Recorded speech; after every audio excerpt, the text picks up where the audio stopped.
Once again. Chuma kinaanza, kuna mwamba alikuwa akiingia klasi hapa na wanafunzi walikuwa wakimcheka vibaya mno. Acheni kupiga makelele, cheki mwamba alivyo. Utadhani cyborg kama Terminator hivi.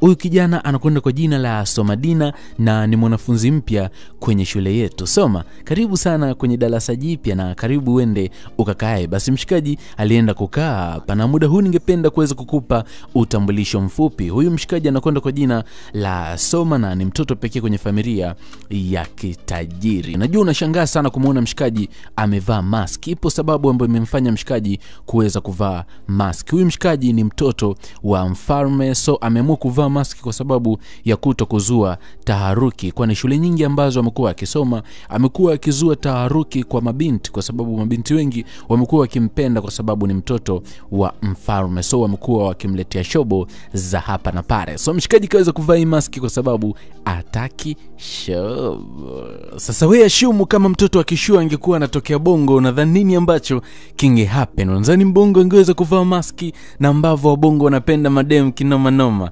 Yani ingekuwa ni fursa ambayo Mbongo angeitumia kindaki. Nadhani saa hii tuweze kurudi kwenye picha letu ni kwamba mshikaji alikuwa akichekwa na kila mtu, yani kila mtu alikuwa akimsema vile anavyotaka. Huyu jamani,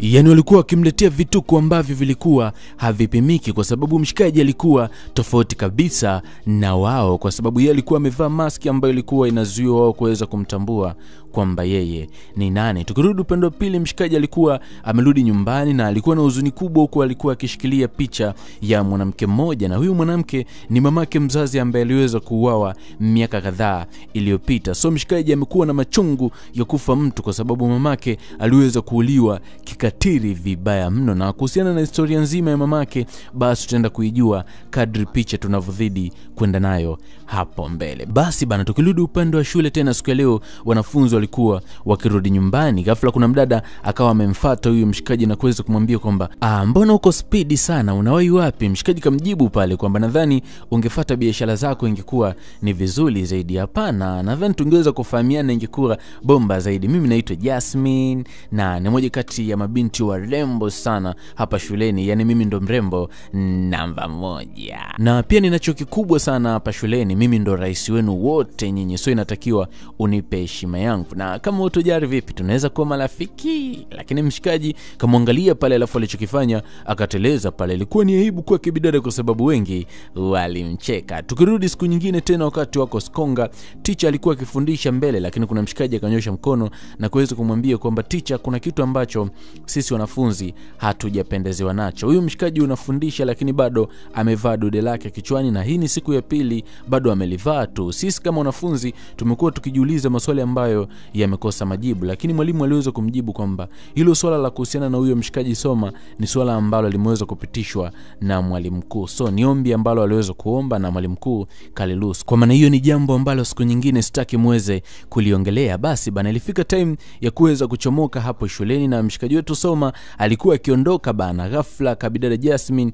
kakamfuata pale na kuweza kumwambia kwamba hai. Mshikaji akavunga pale, vipi unaweza kaniazima kitabu chako? Lakini mshikaji alikuwa mgumu sana kuweza kutoa kitabu, lakini bidada aliforce pale. So mshikaji hakutaka mambo mengi, akawa anajichenga pale. Basi bana, mzigo unapinduka mpaka upande wa pili, tunakutana na huyu mshikaji anakwenda kwa jina la Atlas, na siku leo aliweza kumpa adhabu kama unavyoelewa adhabu za shule. Walimpa adhabu ya kuweza kukota takataka za shule nzima. Basi marafiki zake wa kike walikuja pale na walikuwa akimcheka. Sasa kwa nini mnanicheka? Lazima tukucheke bana, mtu gani ambaye kila siku unakuwa unapewa adhabu hizi wala ukomi? Lakini mshikaji akawa anajitetea pale kwamba mimi ni mwanaume, kukosea na adhabu kama hizi ni lazima tu nikutane nazo. Kama unajua ni lazima ukutane nazo, basi natakiwa upoe. Na muda si punde kuna bidada akawa anapita. Huyu bidada anakwenda kwa jina la Chidera na wao wamekuwa wakimuonea sana. Basi wakamsimamisha pale na kuweza kumwambia kwamba unapitaje kwa ujasiri kinamna hii bila hata kutusalimia wakubwa zako? Alafu siku hizi unajifanya umekuwa, yani kuna muda nilifanya jambo ukawa unanicheka. Lakini bidada alikuwa akijitetea pale, lakini wao walikuwa wakimcheka na kujaribu kuweza kumfanyia fedhea ambazo zilikuwa so nzuri. nzuri, na bidada alivyojaribu kuweza kutaka kuondoka, basi hawakutaka kumwacha hivi hivi, walimpa lile fuko la takataka kwa niaba ya adhabu ya mshikaji. Basi wakaanza kumwokotesha takataka pale kwa upole na kwa nidhamu. Yule bidada hakutaka kushindana nao kwa sababu hawezi kabisa kushindana nao, maana hawa ndo wababe wa shule hii. Kama unavyoelewa ni kwamba hakuna shule ambayo imekosa makontawa. Tukirudi upande wa pili, tunakutana na mfalme mwenyewe ambaye ndo babake na mshikaji Soma, na hapa walikuwa wakipiga story kati ya baba na mtoto. Vipi, unaionaje hii shule mpya? Kiukweli shule hii ni nzuri, na ninachomshukuru Mungu ni kwamba ombi langu limekubaliwa. Vipi, haijaleta mkanganyiko darasani? Hapana, iko sawa tu, kwa sababu hakuna mtu ambaye anapinga, kwani alichokiamua principal basi hakuna mtu ambaye anaweza kukipinga. Na tukirudi upande wa pili, unyanyasaji uliendelea kama kawaida kwa bidada Chidela. Yani wakina Jasmine walikuwa wakimpelekea moto kila itwapo leo. Yani kiujumla walikuwa wakimnyima raha bidada, na alikuwa ana la kufanya kwa sababu alikuwa ni mnyonge tu pale. Na tukirudi kwenye kasri la mfalme, tunakutana na huyu mfanyakazi mkuu wa nyumba ya mfalme. Siku ya leo alikuwa akifanya usafi kwenye chumba cha mshikaji Soma, na mfalme alimfuata pale na kuweza kumwambia kwamba najua unapitia kazi ngumu sana, ila niweze kukupa pole alafu nikupe hongera kwa sababu umekuwa mpambanaji sana. Basi mama aliweza kushukuru pale, lakini mdingi aliweza kumwambia kwamba kama ukipata nafasi ya kuweza kuwa free, nilikuwa naomba kuna jambo tuongee sote kuja chumbani kwangu. Basi yule mfanyakazi akaweza kugoma na hakuwa na lingine la kuweza kuzungumza kwa sababu ni mfalme kasema. Lakini kwa namna moja ama mbili nahisi kabisa kwamba huyu mfalme kuna kitu ambacho kipo kwenye akili yake. Yani huwezi kuamini kwamba huyu mfalme kuna namna anamtamanigi huyu mfanyakazi wa ndani, na huyu mfanyakazi wa ndani anakwenda kwa jina la Mrs. Eken. Basi mfalme aliweza kumuomba akimaliza kazi zake amfuate chumbani kwake, alafu then alichokifanya akateleza pale. Tukirudi upande wa shule, mwalimu alikuwa akitoa mafunzo ya hapa na pale, na aliweza kuzungumza kwamba siku ya leo ningependa kuweza kumpa zawadi Soma kutokana na kitu kikubwa ambacho amekuwa akikifanya, kwani amekuwa akifanya vizuri sana kwenye masomo yake. So kuna zawadi kubwa sana ambayo niliahidi kuweza kumpatia mshindi yoyote.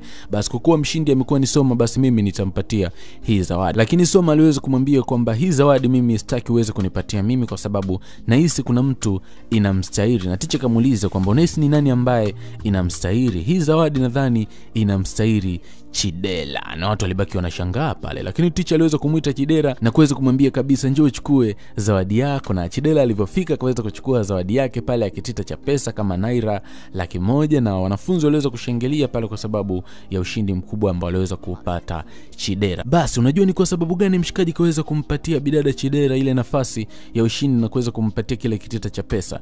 Iko hivi, siku kadhaa nyuma kabla ya test kuweza kufanyika, bidada ambaye anakwenda kwa jina la Chidela alifanya kitu kimoja. Bidada aliweza kuandika majibu yote kwenye karatasi, alafu kaikunja vizuri, kaenda kuiweka kwenye begi la mshikaji ambaye anakwenda kwa jina la Somadina. Lakini ile jambo huwezi kuamini kwamba mshikaji Soma alikuwa akilishuhudia. So mshikaji aliweza kushuhudia mchongo mzima kwa sababu bidada mara kadha amekuwa akimwekea mshikaji majibu ambayo yamekuwa yakimsaidia kwenye mitihani yake. So mshikaji alivyoona hivyo akagundua kwamba kuna namna inatakiwa aweze kurudisha fadhila, kwa sababu juu ya ushindi ambao anaupata kwenye mitihani yake sio kwa akili zake, ni kwa sababu ya akili za bidada ambaye anakwenda kwa jina la Chidela. Kwa maana hiyo mshikaji baada ya kuweza kugundua huu mchongo kaamua kumpa anastahili ile zawadi. Na tukirudi upande wa pili, mshikaji ambaye anakwenda kwa jina la Atlas alikuwa na marafiki zake na alikuwa akimwambia Jasmine kwamba mimi nimeweza kupata mbinu ya kuweza kumfanya mshikaji aweze kuvua ile maski yake. Tumechoka bwana, yani sisi tunasoma anatuona sura zetu alafu sisi hatumjui. Hii ni michoro bwana, nimepata njia nzuri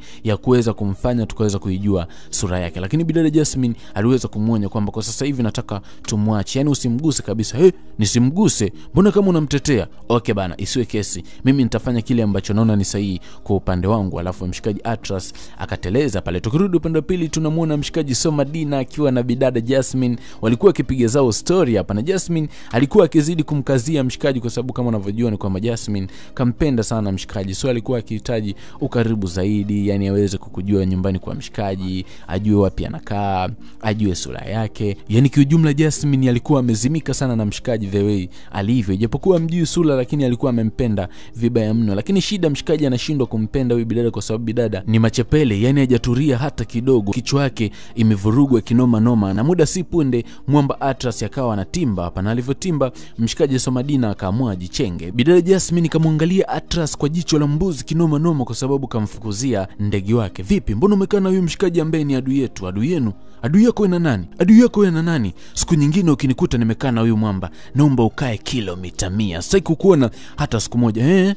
Au sio? Umeanza kumpenda? Hata nikimpenda wewe inakuhusu nini? Inakuhusu nini? Kwa mfano, inanihusu kwa sababu huyu ni adui yetu mimi na wewe. Kwa nini unakaa naye karibu? Lengo letu lilikuwa ni moja, kuhakikisha kwamba tunamdhalilisha juu ya kuweza kufanya uso wake ukaonekana na kila mmoja hapa, lakini naona kwa sasa wewe ndio umekaa upande wake, au sio? Isiwe kesi wala usijari, mimi najua nini ambacho nitakifanya. Lakini bidada akawa anamsonya pale mshikaji wakati anatereza. Basi mwamba aliita bonge la clue yake ambayo anaiamini kinoma noma, na walishika malungu pale, walikuwa wakimsubiria mshikaji Somadina, na muda si punde mshikaji akawa anatoka pale. Basi walimvaa na kuweza kumleta kando. Oya, sogea hapa mwana, leo tunampelekea moto kinoma noma. Jamani, relax, naombeni mniache. Kwani kuna shido?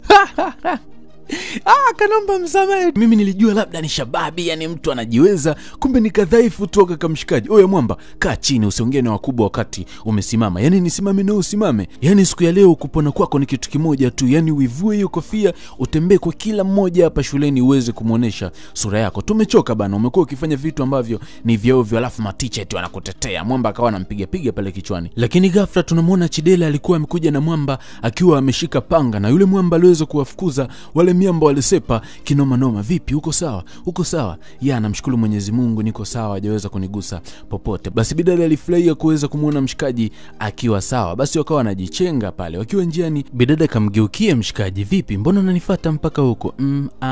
Kuna kitu nilisahau. Ulisahau nini? Nilitaka walau niweze kusema asante, pia kama naweza nikapata mawasiliano yako itakuwa ni vyema zaidi. Mimi sina simu. Vipi, naweza nikajua hata unakoishi? Hasa ninakoishi mimi kwa nini? Tutakutana kesho shuleni bana. Basi mshikaji akaona isiwe kesi, siku ya leo alikuwa tayari ameshamkosa bidada na akawa ameteleza pale. Basi bana, bidada baada ya kuweza kufika home kakutana na mamake mzazi pale. Huwezi kuamini kwamba mamake ndo yule, kama utakuwa unamkumbuka, ndo mfanyakazi wa mfalme ambaye mfalme anamkubali kinoma noma. Basi walisalimiana pale, alafu bidada akavuta kiti akakaa na mamake. Alikuwa akimuasa kwamba mwanangu, nyumba hii ama familia yetu inakutegemea sana, alafu mimi nakupenda sana mwanangu, naomba uweze kuizingatia elimu kwa sababu hiyo ndo msaada wako mkubwa sana hapo baadaye. Natambua sana mamangu kwa sababu umekuwa ukinilinda na kunitunza kwa kuhakikisha kwamba naweza kupata elimu bora, so na mimi siwezi kukuangusha, nitapambania elimradi niweze kutimiza malengo yatimia. Basi mamake alifurahia pale, na bidada kanyanyuka kambusu, alafu then kateleza zake kaingia ndani. Tukirudi upande wa pili, mamake siku ya leo tena kawasiri nyumbani kwa mfalme, na kama kawaida kaendelea na shughuli zake za hapa na pale. Lakini wakati ameingia kwenye chumba cha mshikaji Soma, alimkuta Soma alikuwa akilia pale. Vipi, unalia nini? Kuna tatizo lolote? Lakini mshikaji alikuwa kimya. Mama kaangalia akakuta kuna picha hapa, akaichukua. Ilikuwa ni picha ya mamake mzazi na mshikaji. So huyu mother alisikitika na kuweza kumwambia kwamba najua maumivu ambayo unayapitia, najua ni shida kubwa sana ambayo unaipitia, lakini inabidi ujikaze uweze kuvumilia, kwa sababu kama babako aweza kuvumilia, mimi nimevumilia, na wewe inatakiwa uvumilie. Na mimi pia nimemiss kwa sababu mamako alikuwa ni rafiki yangu mkubwa. Naomba relax, naomba utulie, jitahidi kujituliza wewe mwenyewe. Basi mshikaji akatulia pale baada ya kuweza kufarijiwa vikali na mamake na Chidela ambaye ndo mfanyakazi mkuu wa hii nyumba. Basi mshikaji alinyanyuka na kwenda kula, na mother alikuwa akiwahudumia kwa uzuri kabisa, na wamekuwa wakimkubali sana huyu mother kwa sababu amekuwa ni mkarimu kindaki. Tukirudi upande wa Skonga, mshikaji kakutana tena na Chidela, yani kijumla mahusiano yao yalianza kukua taratibu. Lakini ile jambo lilikuwa likimkela sana Jasmine. Alitaka aende kutembeza mtimbo, lakini rafiki yake kamzuia pale. Mshikaji aliendelea kupiga story na bidada, kijumla mapenzi yalikuwa ni moto. Na siku nyingine tena mshikaji alikuwa akihitaji kuweza kuongozana na bidada, kuweza kusindikizana kama unavyojua tena wawili. Bidada kuweza kumwambia kwamba sidhani kama ni muhimu wewe kuweza kuongozana na mimi, ni vyema zaidi ndege wawili wakiwa wanaruka pamoja, na mimi ndege wangu ambaye nataka kuruka naye ni wewe hapo. Basi bidada kuweza kumwambia kwamba wewe mkaka una maneno wewe, alafu then Jasmine wakawa wanajichenga pale. Lakini hili jambo zima alikuwa akilishuhudia Jasmine, na ni jambo ambalo lilikuwa likimkela vibaya mno. Yani moyoni mwake anahitaji kupasuka. Yani angekuwa na miliki gani huyu dada, angewalipua washikaji. Na tukirudi upande wa pili tunamuona tena bidada Chidela, na wakati akitembea akashtuka kusikia mazungumzo ya mtu akizungumza kwamba lazima tuwaue. Lazima tuwaue. Ni kwa nini kila siku tunafeli? Mimi nadhani ni kutokana na mipango yetu ambayo imekuwa ni hafifu. Kwa sasa hivi inatakiwa tufanye vitendo na sio maneno tena, na inabidi tufanye kitu cha tofauti na kile ambacho tulikifanya mwanzo. Hapana, wewe ndio ulifanya uzembe. Ilitakiwa tuwaue wote wawili, mfalme pamoja na malkia, lakini mwisho wa siku ulifanya kazi kizembe ukamuua malkia peke yake. Hapana, mimi niliplani kuweza kumuua mfalme, lakini kwa bahati mbaya ule mtego wangu ukamwangukia malkia. Yani inavyoonekana ni kwamba hawa walikuwa wameplani kuweza kumuua mfalme, lakini kwa bahati mbaya mtego ambao aliuweka ukamuua malkia. Bidada alivyoweza kusikia ya maneno aliweza kuogopa vibaya mno, kwa sababu alikuwa ni maneno ya kutisha. Yani zilikuwa ni siri nzito vibaya mno. Na muda si punde tunamuona bidada ambaye anakwenda kwa jina la Jasmine katembelea nyumbani kwa kina Chidela, na akawa anagonga hapa, na mamake alitoka pale. Vipi Chidela, nimemkuta? Hapana, Chidela hayupo. Sasa naomba uweze kumpelekea hizi taarifa, aachane na bwanangu haraka iwezekanavyo, kwa sababu kitu ambacho nitamfanya haji kunisahau kwenye maisha yake yote. Kwa sababu kama yeye ni maraya, basi umalaya wake huo ampelekee mamake mzazi na familia yake, na asiniletee mimi pamoja na bwanangu. Kuona tutusi au sio? Kwa vulugu zako wewe pamoja na Chidela unaitukana familia nzima. Mbona hauna adabu? Wewe ni mtoto wapi? Na hii ni adabu ya wapi? Ndio kitu ambacho unawafundisha shuleni? Samahani sana mama, najua nimekukosea, naomba unisamehe sana, lakini kama wewe ndo mamake mzazi na Chidela, nadhani unaijua tabia ya mtoto wako. So ninachokuomba, naomba umkanye mwanao, kwa sababu kitu ambacho nitamfanya haji kunisahau kwenye maisha yake. Na ninachokiona hapa ni kwamba wewe ndo unamfundisha umalaya mwanao, na ndo maana unamtetea. Ninachokuomba, mkanye mwanao. Alafu bidada akawa anajichenga pale. Mamake na Chidela alijisikia vibaya kinoma noma, na alivyorudi ndani kumbe Chidela alikuwepo, ila mama aliamua tu kumzuga yule bidada. Mwanangu, mimi nilikupeleka shuleni ili usome. Sasa nini ambacho unakifanya? Sikuelewi mamangu, kwa sababu naona umekuja tu alafu hauko sawa. Shida ni nini mamangu? Hapana, kuna kitu ambacho hakipo sawa mwanangu. Mimi nategemea mwanangu wewe ndio uje kuwa mkombozi wa familia yetu, lakini malalamiko ninayopata dhidi yako sio mazuri. Nasikia sasa hivi unashare wanaume, na kuna mdada tu, yani mtoto mdogo kanifuata hapa nyumbani ananiambia eti wewe unashare mwanaume pamoja naye. Hizi tabia umezitoa wapi mwanangu? Lakini mwanae aliweza kumtia moyo na kumwambia, mamangu, najua unanijua vizuri na najua unanitambua vizuri. Unajua ni jinsi gani ambavyo umenilea kwenye maadili ambayo ni mazuri. Ni ahadi nyingi nimekuwa nikikupatia, na hizo ahadi ni za kweli. Nitakuhakikishia kwamba mamangu haitokuja kujirudia tena kitu kama hichi. Huyu mdada ni kwamba amekuwa akiniwinda mara kadha wa kadha, na ni mtu ambaye amekuwa akininyima amani sana pale shuleni, lakini kila kitu nitakiweka sawa. Na huyu mwanaume ambaye anasema ni mwanaume wangu, huyo ni rafiki yangu tu, na kama itakuwa shida sana basi mimi nitaacha urafiki kabisa na huyo guy. Basi mamake akampoza pale. Mamake alikuwa akiongea tu kwa mchungu kwamba, mwanangu, mimi nakutegemea sana mwanangu, sitaki upotee jamani mwanangu, wala usijali. Akawa anampoza mamake pale. Tukirudi siku ya leo tena upande wa shuleni, mshikaji ambaye anakwenda kwa jina la Soma Dina alifika na akastay pale. Bidada akamfuata akiwa na tabasamu. Siku ya leo nimefurahi kukuona na nina jambo kubwa nataka nikuambie. Lakini mshikaji akawa anamkataa pale, na muda si punde ghafla bidada Chidela akawa anazama ndani. Nye naona katoto kama malaya kameingia. Nye bidada kaona usintania, yani umekuwa ukinizoea kila siku, leo sikuache mzima. Akawa anamfuata na alitaka mzibue, lakini mshikaji akawa amemzuia pale. Kaje, nataka leo nikaonyeshe kwamba mimi ni mwanamke na nusu. Lakini mshikaji alikuwa akimzuia kwamba utakiwa kufanya hichi ambacho unatakiwa kukifanya. Nombo niache. Wewe ni nani kwani? Kuanzia leo sitaki mazoea na usinifatefate. Yani sitaki mazoea na wewe. Alafu bidada akawa anajichenga pale. Mshikaji alijisikia vibaya. Jamani, mimi ndo nakupenda. Njoo karibu yangu jamani Soma Dina. Sikia nikwambie kitu kimoja. Kuanzia leo na kuanzia muda huu, sitaki unizoee na sitaki mazoea yoyote na wewe. Weka mipaka dhidi yangu na dhidi yako. Alafu mwanamke ambaye ameondoka hapa mbele yangu ndo mwanamke ambaye mimi ninampenda. Alafu mshikaji akawa amejichenga pale. Bidada alijisikia vibaya na watu walimcheka pale. Bidada alipiga makelele pale. Tukirudi upande wa mshikaji, alikuwa akimuita Chidela, lakini Chidela ilikuwa ni ngumu kusimama. Jamani, naomba usimame.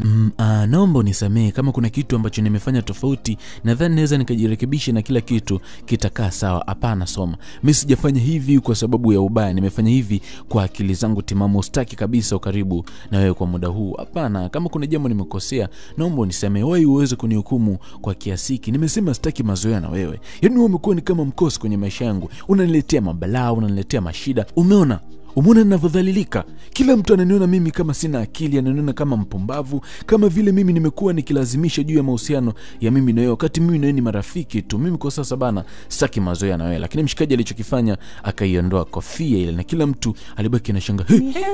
Kumbe mtoto wa mfalme. Jamani, mtoto wa mfalme. Jamani, bidada akawa anashangaa. Hawa anashangaa nini? Ile anageuka anakuta mshikaji katoa kofia, naye akashangaa pale kwamba kumbe ni mtoto wa mfalme. Alafu mshikaji kamshika mkono pale kwamba kikweli mimi nakupenda. Yaani nakupenda sana. Yaani umeingia ndani kabisa uvunguni mwa moyo wangu. Usinifanyie hivyo. Kwa sasa hivi nakuhitaji sana wewe kwa sababu wewe ndo furaha yangu. Lakini bidada aliogopa kuongea kitu chochote kwa sababu alikuwa ametamaki kukuta kumbe mshikaji alikuwa ni mtoto wa mfalme. So alichokifanya, akajichenga pale. Mshikaji akawa anaangalia watu ambao walikuwa upande wa juu na wakamwambia kwamba mfate bana. Mfate. Mshikaji akawa amezubaa pale, akaona isiwe kesi, akawa anamfuata pale. Tukirudi upande wa pili, mshikaji baada ya kuweza kufika nyumbani, alikuwa na huzuni ya kufa mtu, na mamake na Chidela ambaye ni mfanyakazi wao wa ndani alimfuata na kuweza kumwambia kwamba kwani shida ni nini. Na mshikaji akusita kumweleza, akaweza kumwambia kwamba kuna mwanamke ambaye nampenda sana pale shuleni kwetu, lakini kuna shida kubwa sana, amekuwa hanitaki, yani anihitaji kabisa, na siku ya leo ameniambia kabisa kwamba inabidi mimi nikae mbali. Na mama alikuwa akimfariji pale, na muda si punde ghafla simu ikaita pale. Alikuwa ni jirani, alikuwa amempigia na akamwambia kwamba rudi haraka iwezekanavyo kwa sababu mwanao amerudi analia vibaya mno, na huko ndani sijui anafanya nini, huenda kuna chochote kibaya atakuwa amekifanya. Mama alichanganikiwa pale na kuweza kumwambia kwamba mwanangu ana shida vibaya mno, kuna kitu kibaya, nasikia anataka kujidhuru. Alafu akawa anateleza pale, lakini mshikaji kaweza kumwambia kwamba nisubiri tuweze kwenda wote. Basi Martha akamruhusu pale. Chap akawa amejiandaa na kwenda nyumbani kwa huyo Martha, na Martha alishindwa hata kubadilisha nguo, moja kwa moja kafika mpaka nyumbani. Vipi, kuna tatizo? Kuna shida yoyote? Umeumia popote? Hakuna tatizo lolote hapa. Lakini mwanae alikuwa akimwangalia pale, na muda si punde mwamba akawa ametimba, akashangaa Chidela. Na Chidela akamwangalia mamake kwamba huyu naomba usiongee chochote. Lakini bidada kaweza kumwambia kwamba vipi, umefikaje hapa? Mnajuana nyinyi wawili? Yes, tunajuana, na yule mwanamke ambaye nilikwambia kwamba nampenda na ananichanganya akili yangu ni huyu hapa. Oh my God. Yes ma'am, huyu ndo mwanaume ambaye nilikwambia alikuwa akileta shida na ndo chanzo cha yule dada kuja hapa nyumbani. Mshikaji basi mamake aliweza kumwacha aweze kuongea na Chidela, na mshikaji akawa anamuelezea juu ya hisia zake na ni namna gani ambavyo anampenda. Aliweza kushusha maneno matamu pale kwa bidada, na bidada akajikuta analainika, akaweza kumuuliza kwamba hivi ni kweli uko serious, unanipenda mimi? Mshikaji kaweza kumshika mkono na kuweza kumkazia kwamba kiukweli wewe ni mwanamke wa tofauti sana. Yaani kwenye hii dunia nimeona wanawake wengi sana, lakini sijaona mwanamke kama wewe. Ni mwanamke wa tofauti sana. Kiujumla nakupenda sana tena sana. Bidada alikuwa akimwangalia tu mshikaji kwa aibu kwa sababu atajibu nini. Tukirudi upande wa pili, basi mshikaji siku ya leo kamleta bidada mpaka kwa babake mzazi na akaweza kumtambulisha kwamba huyu ndo mchumba wangu. Basi babake alifurahi kinoma noma na alimpenda vibaya mno bidada kwa sababu kalikuwa karembo. Na muda si punde mamake na bidada akawa ametimba pale na akamkumbatia mwanae pale, na mamake alishangaa sana kuweza kumuona mtoto wake hapa kwa mfalme, na mfalme kaweza kumuuliza kwamba huyu ndo mamake. Mshikaji kaweza kusema yes of course ni mamake. Unawezaje kudeti na mtoto wa kijakazi wangu? Hii tabia ya wapi? Hizi ni mambo za wapi? Mfalme kamaindi na kuweza kusema kwamba kama ndo huyu mwanamke na ni mtoto wa huyu mama, basi hiyo ndoa haiwezi kuwezekana. Kile nilichokiahidi na kuweza kukikubali basi nimekivunja. Alafu mfalme akawa anateleza pale. Mshikaji kawaambia ngoja nikaongee naye na kila kitu kitakaa sawa. Lakini mshikaji alivyofika kwa babake alikuwa ni mgumu kuelewa vibaya mno. Alikuwa amesimamia msimamo wake, na ukumbuke kwamba huyu dingi amekuwa akimtaka sana huyu mama ambaye ni mfanyakazi wake wa humu ndani. So akiweza kumuozesha kijana wake pamoja na binti wa yule mama, inakuwa ni ngumu sana hata yeye kuweza kumpata. So hii inaweza kuwa ni moja kati ya sababu ambazo zinamfanya huyu mzee awe na kigugumizi kuweza kuruhusu ndoa hii iweze kupita. Basi tukirudi upande wa pili, huku mama na mtoto walikuwa wakifarijiana tu kwa sababu mtoto alikuwa akilia muda wote. So mamake aliweza kumwambia kwamba nitaenda kuongea naye na kila kitu kitakaa sawa. Basi mother alikuja na kuweza kupiga magoti na kuomba sana uweze kuacha furaha ya watoto iweze kwenda sawa, siweze kufanya kitu kama hicho, ni kitu ambacho hakiwezekani wale kuweza kuoana. Kwani hujui ni mangapi ambayo mimi naye tumefanya? Haijarishi, hayo hawezi kubadilisha chochote. Wale ni watoto, wanahitaji furaha. Kwa nini unawazibia furaha yao? Kwa nini unafanya hivyo? Alafu pia inabidi ukumbuke kwamba mwanao ameikosa furaha hii kwa muda mrefu sana tangu ameweza kumpoteza mamake mzazi, na wakati huko aweze kupata mtu wa kumfurahisha. Kwa nini usimwache? Kwa nini usimwache mwanao aweze kuishi na mtu ambaye anampenda? Alafu mother akawa anateleza pale. So mfalme amebaki mdomo wazi. Siku leo mfalme akaweza kuletewa barua na kijakazi wake, na akaweza kusema kwamba hii ni barua maalum ambayo imeletwa kwa siri sana. Mfalme akaweza kusema kwamba muite mwanangu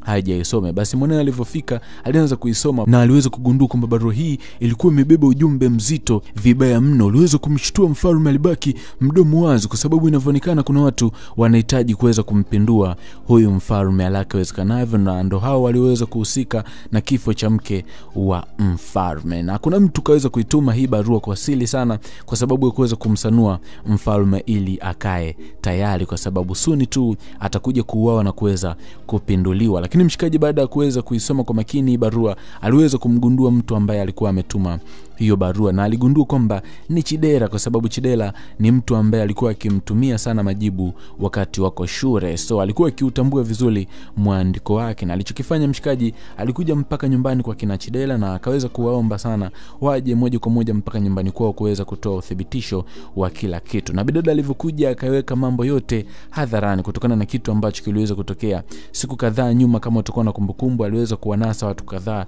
walikuwa wakijadili ni namna gani ambavyo wataweza kumuua mfalme ili mradi waweze kushikilia madaraka, na mfalme aliweza kumuoji pale bidada na kila kitu kikawa sawa kwa sababu bidada aliweza kutoa majibu yanayoeleweka. Basi bana, mfalme kawaita watu wake wa karibu ambao walikuwa akiwategemea kwa namna nyingi sana, ila amekuja kugundua kwamba hawa watu ndo wanaomsaliti. Na walivyofika waliweza kumwambia kwamba oh my god, mfalme wetu umepoa vibaya mno, yani umependeza kinoma noma kama ilivyo kawaida yako. Lakini mfalme kacheka na kuweza kusema kwamba mnakumbuka Septemba 9, 2022? Watu wakawa wanashangaa pale kwa sababu mfalme kaweza kulikumbusha jambo ambalo kila mtu alikuwa akishangaa, na akaweza kuambia kwamba mimi ninajua kila kitu ambacho mliweza kukifanya siku hiyo. Mzee kapiga magoti pale na kuanza kuomba radhi. Oh jamani, mfalme naomba unisamehe, mfalme naomba unisamehe, mimi sijakosea kabisa, mwenye makosa makubwa ni huyu hapa. Mimi kwa mzigoto unanipalamia mimi au sio? Wakati huo ndo ulikuwa mhusika namba 1 kuweza kulifanya hili jambo. Mfalme usimsikilize huyu ndo alikuwa mhusika namba 1 na alinilazimisha mimi kuweza kufanya matukio ya kuweza kumuua Malkia, na ndo pia ndo mtu ambaye amesimama mstari wa mbele anahitaji wewe kuweza kukupindua ili mradi yeye aweze kushika madaraka. Lakini mfalme kaweza kusema kwamba kila aliyehusika na kifo cha mke wangu basi ni lazima adhabu kali iweze kutua dhidi yake. So mfalme aliweza kutoa adhabu kali dhidi ya hawa wawili kwa sababu walikuwa wamefanya makosa makubwa ya kuweza kuhitaji kuweza kumpindua mfalme. Na mfalme hakuwa na la ziada, alichokifanya alikubaliana juu ya maombi ya mtoto wake kuweza kumuoa bidada Chidera, kwa sababu Chidera alionyesha jambo kubwa sana na kuweza kuonesha ujasiri wa kuweza kulinda ufalme wa mfalme ambaye ni babake na Somadina. Basi mfalme aliwabariki pale na kila kitu kakifanya kuwa sawa. Na mimi kupitia hii picha nimeweza kujifunza kitu kikubwa sana kwamba sio kila mtu ambaye anakuja kwenye maisha yako basi ni mtu ambaye sio sahihi. Kuna wengine wanakuja kwenye maisha yako ni watu sahihi ambao unatakiwa uwakumbatie. So mfalme alimtenga huyu bidada pasina kujua kwamba ana siri kubwa na ni mtu ambaye anaweza kaokoa ufalme. Na kama unavyoona ni kwamba bidada kaweza kuokoa ufalme kwa kuweza kuwabainisha watu ambao wanahitaji kuweza kumpindua mfalme, na ndo hao ambao waliweza kuhusika na kifo cha Malkia ambaye alikuwa ni mke wa mfalme. Na mimi sina mengi ya kuweza kuzungumza. Kama ndo mara ya kwanza kuweza kujiunga pamoja nasi, ni vyema ka subscribe, maandishi yako chini ya video hii yameweza kuandikwa neno subscribe. Pia utabonyeza alama ya kengele itakayokuja mbele yako, kwani ukifanya hivyo utakuwa umejihakikishia kuwa mtu kwanza kuweza kupata